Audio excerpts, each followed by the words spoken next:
Fala, turma! Vamos lá, na aula de hoje eu trouxe uma plantinha nova para vocês. Essa daqui é a salvinha e ela tem tudo a ver com a aula de hoje. Essa, apesar de não parecer, é uma samambaia, né? Na verdade, ela não é uma samambaia, ela é do grupo das samambaias. São os pteridófitas. A gente vai ver numa aula mais para frente e aprofundar o que elas são, mas essa planta ela faz um processo muito interessante, né? Então, além dela ser uma planta aquática, né, ela é uma pteridófita aquática, que é algo difícil da gente ver, né, e ela não tem essa cara de ser uma, né, ela faz uma associação simbiótica, a gente vai relembrar a simbiose nas próximas aulas, né, vai ter uma aula destinada a isso, né, e ela faz uma simbiose com cianobactérias.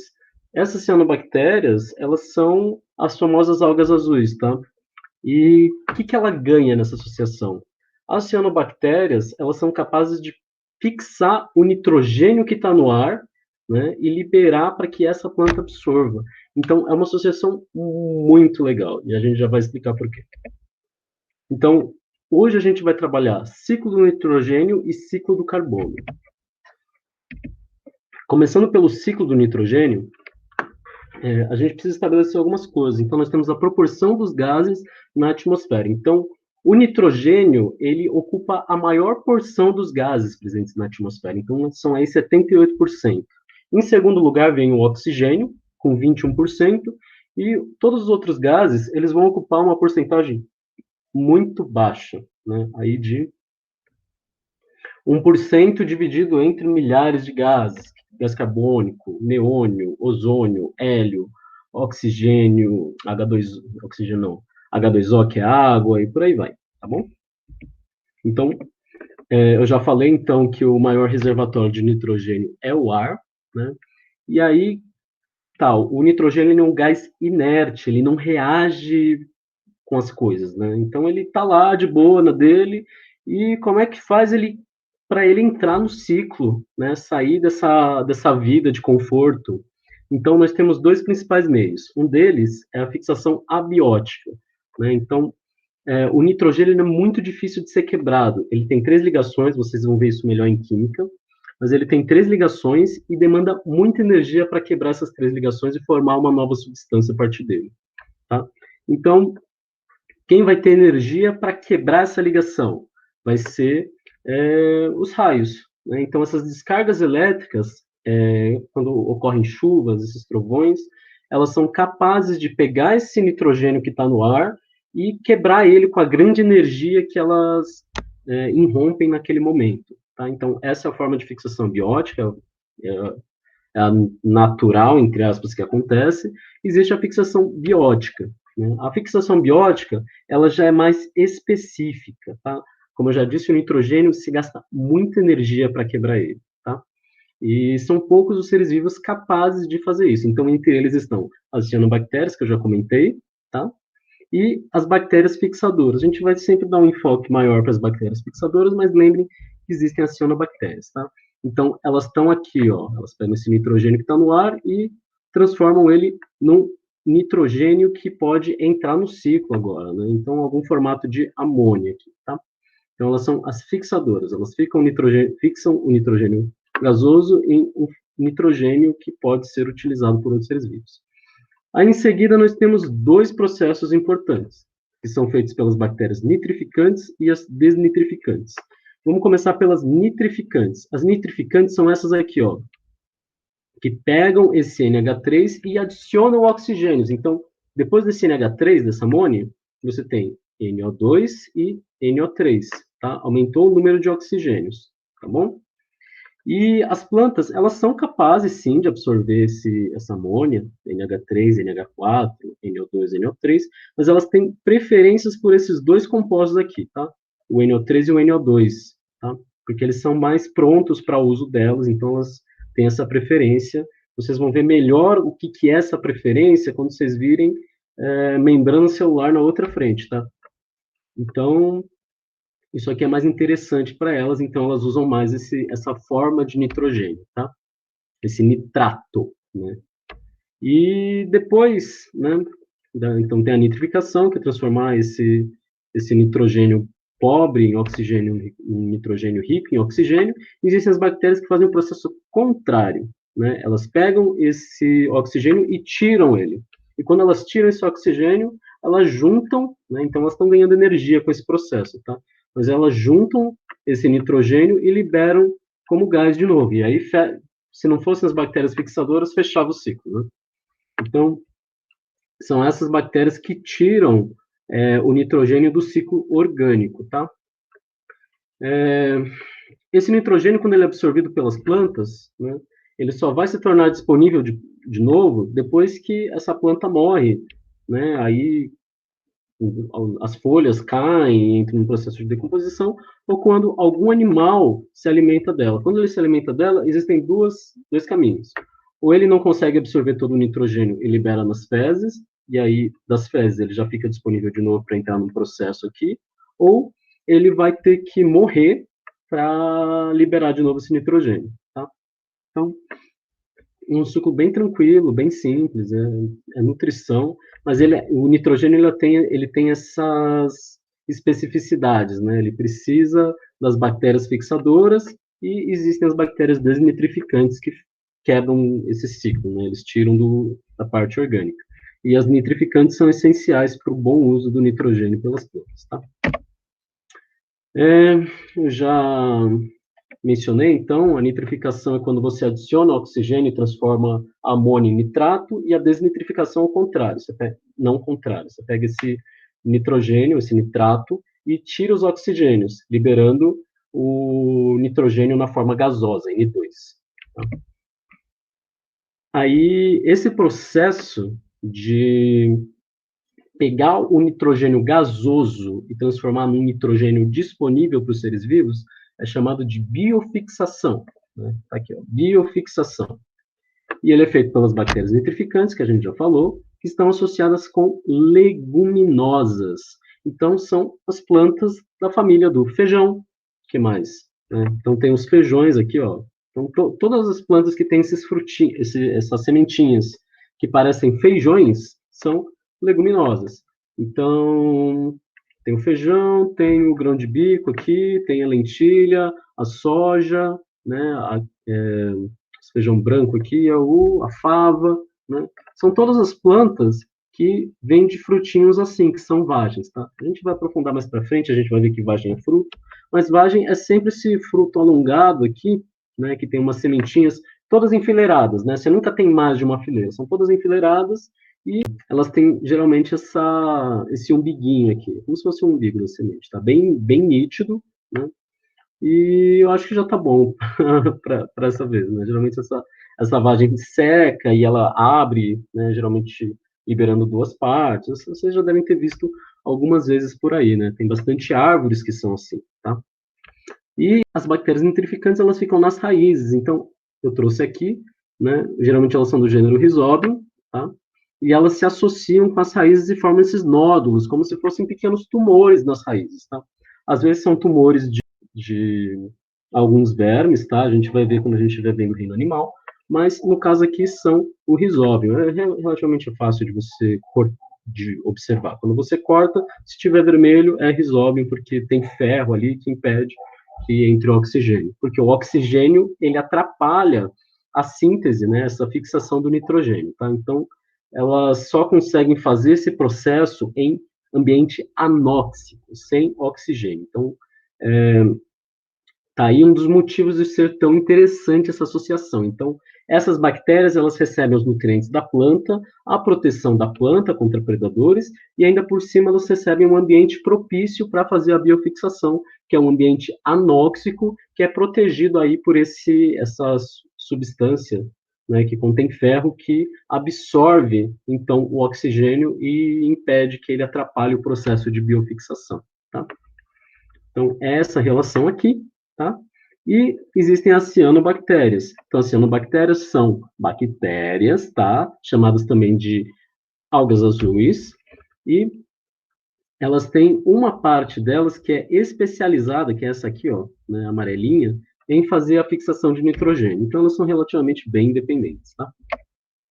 E aí, por que o nitrogênio é tão importante? Porque ele faz parte das proteínas. As proteínas são formadas de aminoácidos e amino vem de nitrogênio, tá? Então, são ácidos com nitrogenados, né? Então, as proteínas são importantes porque elas desempenham as atividades da célula. Então, seu cabelo é proteína, suas unhas são proteínas, que mais? Sua pele é completamente formada de proteínas. Então, elas dão estrutura para as coisas, né? As enzimas são proteínas com funções catalíticas. Vocês vão ver melhor. Mas as enzimas também são formadas de aminoácidos, elas também são formadas de nitrogênio, e elas são muito importantes para que os processos biológicos que fazem as células se manterem vivas continuem funcionando. Então, tá aí a grande importância do nitrogênio, tá? Além disso, o nitrogênio faz parte dos ácidos nucleicos, tá? E qual a importância dos ácidos nucleicos? Eles vão armazenar as informações do núcleo para que a célula consiga desempenhar suas funções e passar essas informações para frente e se multiplicar. A gente vai aprofundar isso em outra aula. E elas também são, eles também são importantes para fazer as informações de transcrição. Então, você pega as informações do núcleo, transcreve, né? Transcreve, traduz e forma as proteínas, tá? Vocês vão ver melhor esse processo também com o outro professor. E, por fim, o ATP, né? Adenosina trifosfato, tá? Então, o ATP é a molécula de energia. Sem ela, acho que nós não temos nenhuma outra forma, pelo menos não tão efetiva, de armazenar energia para os processos da célula, tá? Então, o nitrogênio é importante em diversos níveis para o funcionamento das células, tá bom? Então, aquilo era o mais importante que vocês tinham que anotar, e agora vem informações extras. Então, uma coisa que pode cair para vocês é rotação de culturas ou consórcio, né? Por que essas duas formas de manuseio de culturas são importantes? Porque você tem um enriquecimento do nitrogênio no solo. Como assim? De onde veio esse nitrogênio? Então, você tem uma plantação de milho, né? Esse milho, ele não tem associação com o rizóbio, tá? E o que vai acontecer? Ele vai absorver todo esse nitrogênio, não todo, né? Mas ele vai absorver esse nitrogênio do solo e não vai repor esse nitrogênio, né? Então, esse solo, com o tempo, ele vai empobrecendo. E o que você pode fazer para remediar isso? Você planta alternadamente, você faz uma rotação de culturas. Então, no mesmo espaço, você vai plantar milho. Aí, depois que você colheu o milho, você vai plantar soja. Aí, depois que você colheu a soja, você vai plantar milho. Então, sempre que tiver uma leguminosa, ela vai repor, ela vai enriquecer o solo com nitrogênio por causa dessa associação com as bactérias fixadoras. Então, é uma técnica bem antiga, né, uma técnica usada aí há vários anos já, e pode cair na sua prova, tá? Então, é por isso que essa técnica é empregada, porque ela é eficiente na reposição do nitrogênio do solo que é consumido por outros cultivares, tá?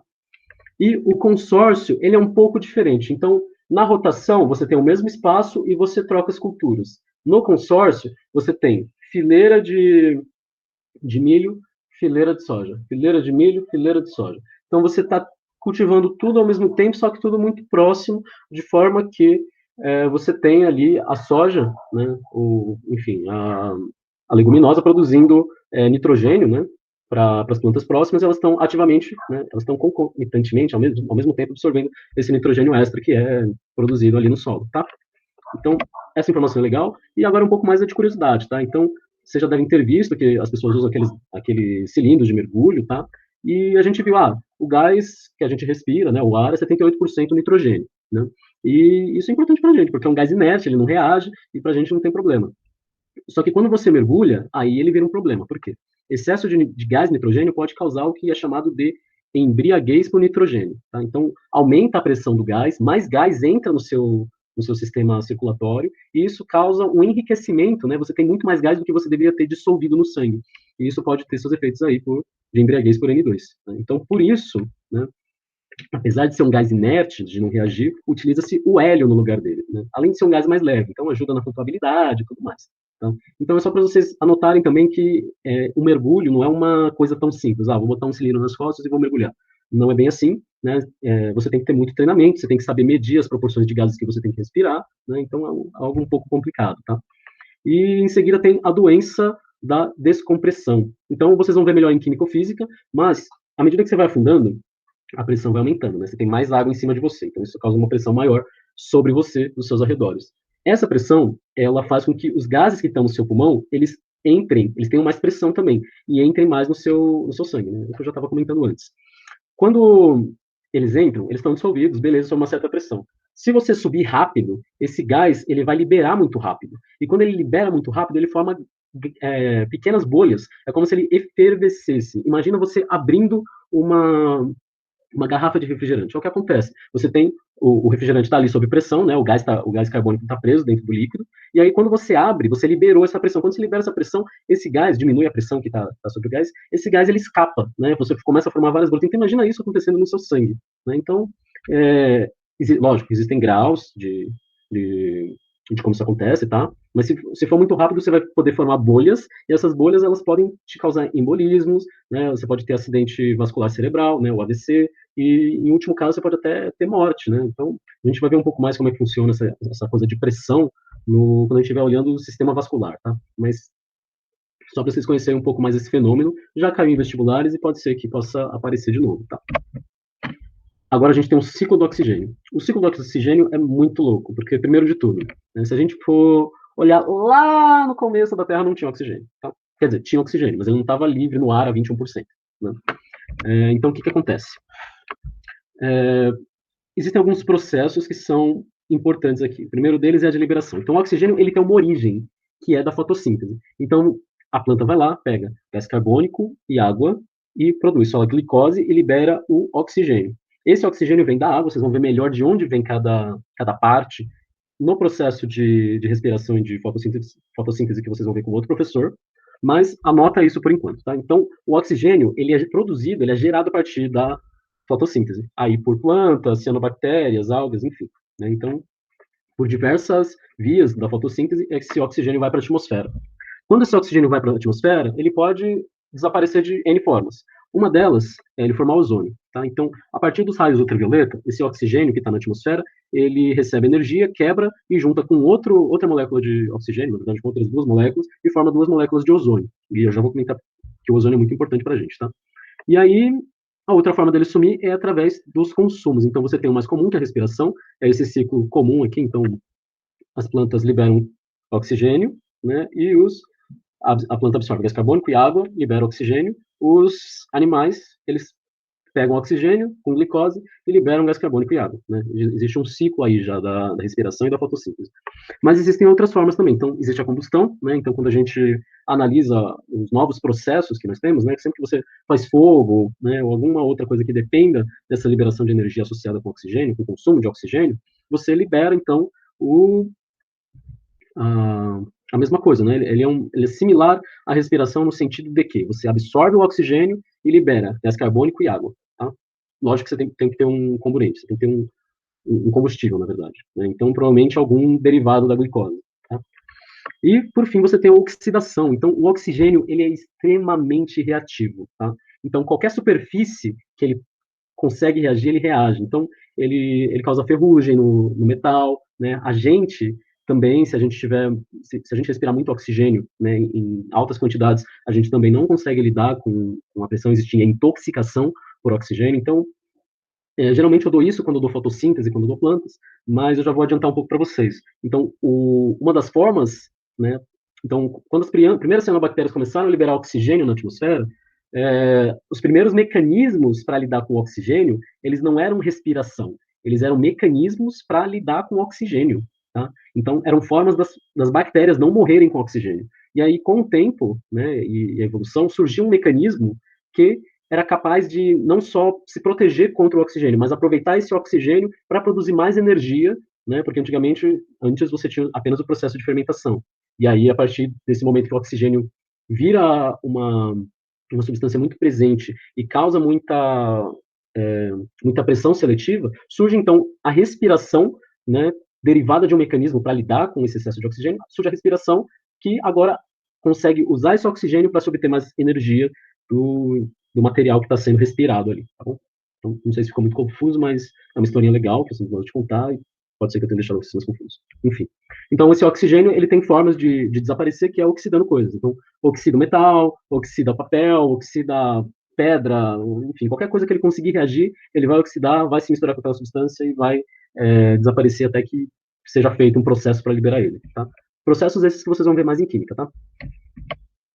E aí a origem desse oxigênio, eu já falei, está nas cianobactérias, né? E a gente tem alguns registros muito legais que são os estromatólitos, que são essas rochas aqui, sedimentares, acho que são sedimentares, que têm origem orgânica, né? Então são camadas de cianobactéria associadas com camadas de sedimentos que ao longo de milhares de anos foram formando essas camadas e formando, enfim, essas rochas, tá? Em seguida, um outro registro, né, de que o oxigênio ele não existia, a gente tem pela oxidação de rochas, não existia em grandes quantidades na atmosfera. Então, você analisando as rochas antigas, você tem existe um período em que as rochas não têm oxidação, e a partir de um momento, todas elas têm oxidação dali para frente. Então, a partir daquele ponto, você tem quantidades relevantes de oxigênio que estão ali alterando a química daquelas rochas. Né? Então, um outro detalhe importante. Uma das coisas que vocês já devem ter ouvido muito sobre o oxigênio é que a Amazônia é o pulmão do mundo, porque ele é uma floresta, floresta faz fotossíntese, e fotossíntese libera oxigênio e pulmão absorve gás carbônico. Não, calma, o pulmão absorve oxigênio e libera gás carbônico e água. Então, como assim a Amazônia é o pulmão do mundo, sendo que a gente está tentando fazer essa associação de que a Amazônia libera oxigênio para o mundo? Então, logo de cara, é uma associação meio estranha, se você for parar para pensar, mas eu venho trazer um outro contraponto. Né? Primeiro que a Amazônia, né, então, como qualquer grande floresta clímax, o que ela vai fazer? Ela está liberando oxigênio, mas ela também está consumindo esse oxigênio. Né? Então, existem outros processos associados à existência da floresta. Então, você está tendo ali respiração dos seres vivos que sobrevivem naquela floresta, respiração das partes daquela planta que não fazem fotossíntese, você está tendo decomposição, e tudo isso consome parte do oxigênio que está sendo liberado. Então, a floresta, quando ela chega no estágio de clímax, você não tem tanta produção assim. Né? Você tem, na verdade, uma alta rotatividade. Você está produzindo, né, gás carbônico, você está produzindo oxigênio e matéria orgânica, mas você também está consumindo essa matéria orgânica e reabsorvendo esse oxigênio para manter os ciclos de outros seres vivos. Tá? Então, ela é muito rotativa. Você vai ter muita produção de oxigênio em florestas que estão crescendo, em florestas que estão se desenvolvendo. Então, se você pegar a gente vai ver um pouco melhor isso nas próximas aulas de ecologia, mas se você pegar uma floresta que está sendo regenerada, né, ela vai acumulando biomassa mais rápido do que uma floresta antiga. Então, ela libera mais oxigênio, porque ainda não se está consumindo muita matéria orgânica ali, do que uma floresta já bem estruturada. Né? E aí, no fim, quem é que produz tanto oxigênio assim? São as algas planctônicas. Então, a gente já tem as algas planctônicas, né, ou fitoplâncton, tá, que de origem marinha, tá? Então são as algas, o fitoplâncton marinho, o maior responsável pela grande produção de oxigênio do nosso planeta, em torno aí de 52%, tá?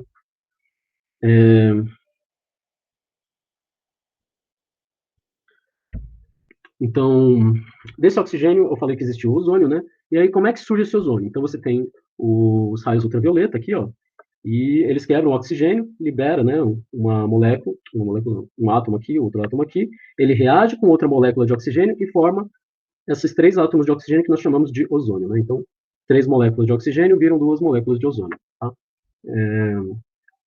E qual a principal importância deles? Do ozônio, né? Ele protege a gente dos raios ultravioleta. Tá? Então, antes, né, lá nos primórdios da Terra, quando não existia ozônio, a vida surgiu na água, provavelmente nos mares. E a água, ela te oferece uma proteção contra esses raios ultravioleta. Então, a partir de uma certa profundidade, que não é tanta coisa assim, 20 centímetros, um pouquinho mais, ainda chega a luz, mas a luz ultravioleta não chega. Então, essa luz ultravioleta, ela não consegue danificar o DNA dos seres vivos. Mas para que esses seres vivos consigam sair da água e ir para a Terra, o ozônio ele foi fundamental para que esses organismos eles tivessem uma maior facilidade nesse processo de colonização da Terra, tá?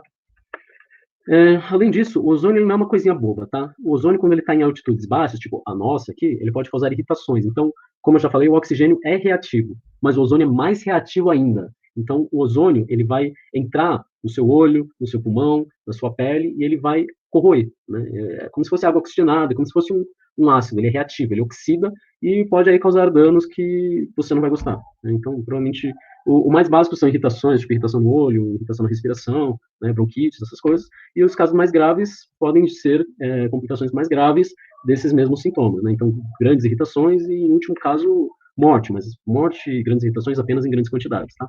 Mas saibam que existe ozônio aqui nas altitudes baixas, porque as pessoas têm usado cada vez mais o ozônio na limpeza, né, que é algo que a gente chama de oxisanitização. Então, o ozônio ele é extremamente reativo e se você usar ele numa bactéria resistente, por exemplo, a bactéria não vai aguentar, né, esse poder de oxidação que o ozônio tem. Então, ele é muito interessante para você utilizar em limpezas de coisas que são muito difíceis de limpar, né? Então, aí tem se usado de formas caseiras, para alguns outros processos, e também para água, para tratamento de esgoto, tá? Então, saibam que existe ozônio já nas camadas inferiores, tá? Nas altitudes mais baixas, né, que a gente vive, e que se gasta muita energia para produzir ele, tá? E outra coisa interessante sobre o oxigênio é que ele não tem seu ciclo próprio só, tá? Como ele é reativo, como ele é essa coisa que facilmente reage, né, ele participa de é, outros ciclos, né? Então, como eu já falei, o oxigênio ele tem origem na água, né? Mas ele também participa do ciclo do carbono, então CO2, o nitrogênio, a gente viu os nitratos, NO2, NO3, né? Fósforo, forma os fosfatos, FO4, enfim, tá? E por fim, a gente tem o ciclo do fósforo, né? E o ciclo do fósforo ele é bem simples, tá? Ele é bem tranquilo e ele é muito similar com qualquer outro mineral, tá bom? Então, sabendo o ciclo do fósforo, vocês podem saber o ciclo de qualquer outro mineral, é bem similar, tá? Então, qual a importância dele aqui? O fósforo faz parte do ATP, adenosina trifosfato, fósforo, tá? E que é extremamente importante, é uma molécula que reserva a energia, faz a reserva de energia nas células, né? E faz parte dos nossos ossos também, tá? Então, os nossos ossos não são só cálcio, tem fosfato também, e nele 80% do fosfato do nosso corpo está nos ossos, tá? Então, os ossos também são uma grande reserva de fosfato para a gente, tá?